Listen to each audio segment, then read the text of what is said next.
What's going on YouTube? My name is Jaden. Today I'm going to show you exactly why your close rate is not above 40%. And if you're one of these people that you have been struggling to get your close rate above 40, above 50%, don't worry. I understand exactly where you're coming from. I literally was having the same exact problem just a couple weeks ago, but I did a couple different things in my process, in my system, to actually allow me to start having a 50% close rate, 60% close rate on some weeks as well. And the biggest factor that I use is I changed my whole entire way that I have been taking sales calls. In this video, I'm going to break down exactly how I was able to go from roughly around 20% to around 60%. The very first thing that I started doing that I wasn't doing and wasn't taking as serious, I started taking heavy notes. Now, I know some closers in the space that don't even take no notes at all. I mean, that is something that I don't quite recommend for closers that are in like the beginning stages. You should be taking very detailed notes so you can use that as ammo later on in the future. But the key is the actual style of how you take the notes. Now, don't just write out like what they want to do. Like that stuff is fine, but you want to write out the words that they're using. So what I mean by this is when people are saying they feel disappointed, they feel stuck, they feel unmotivated. These are key words that you have to use so later on in their conversation, you can actually use that as ammo. And not just that, it's also going to allow you to break down what they mean. Because saying disappointed, unmotivated, stuck, that's just a surface level answer. Like what I like to call it like a level 1 answer. You want to get to a level 2 or 3. So the way that I would do that is just asking them like, hey, like, what do you exactly mean by you feel unmotivated? And then they'll give me that answer. Well, how long has that been going for? And then after they give me that answer, like, how has that impacted you? Finding these 3 things out, like from the questions that they're saying or the words that they're saying, is going to actually allow you to, not stay at that first level, but, get down to that second and even third. So you're actually building up a gap and not just making sure that, you're just going along with your script or framework. Because the deeper that you can go, the more of a gap that you actually build, the better the prospect is going to feel when it comes to actually paying. And also it's going to allow them to say like, hey, I thought I was much closer to my goal, but I'm actually super far and I need to do something in order to get to the point in which I want to go, or at least who I want to become.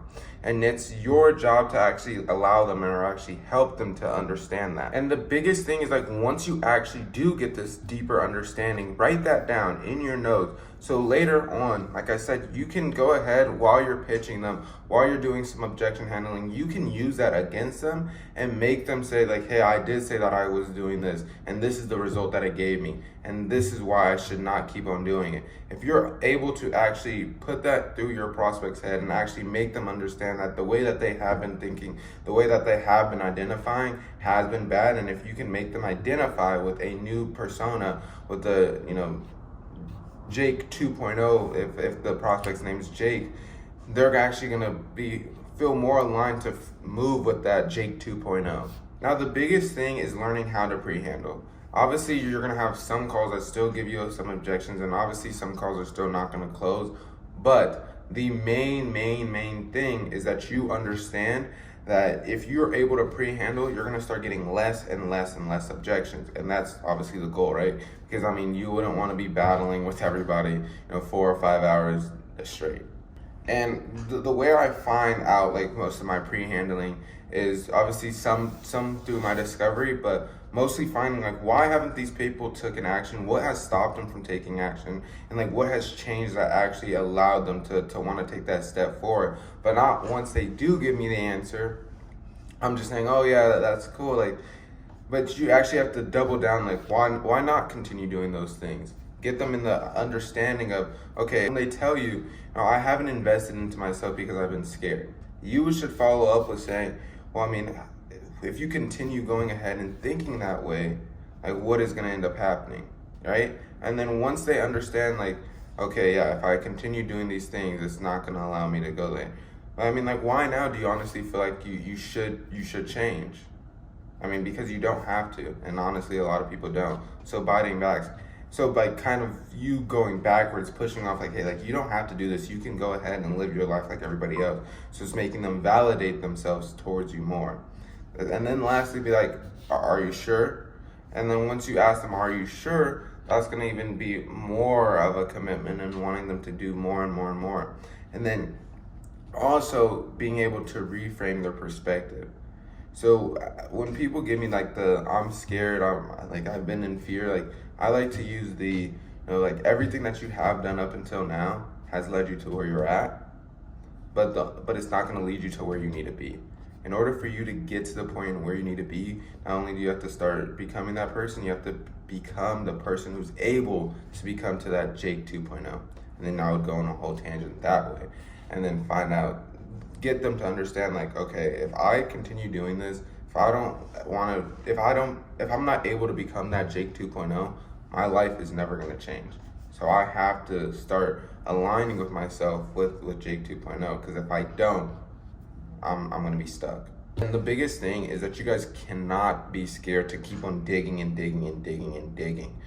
The biggest thing that's allowed me to continue growing my close rate is just every single time before the pitch, I make sure that every single objection that I have handled, I pre-handle it to the absolute max. This way, like the way you pre-handle, like if you do it correctly, you are going to get significant amount of less and less objections, simply because you've actually broken through that barrier and actually have allowed these people to see, why their thought pattern is flawed. The third thing that I had to get way better at was obviously objection handling. I'm not gonna lie to you, I'm not gonna say like it was the easiest thing, because you have to know exactly where the root is coming from with each and every single objection.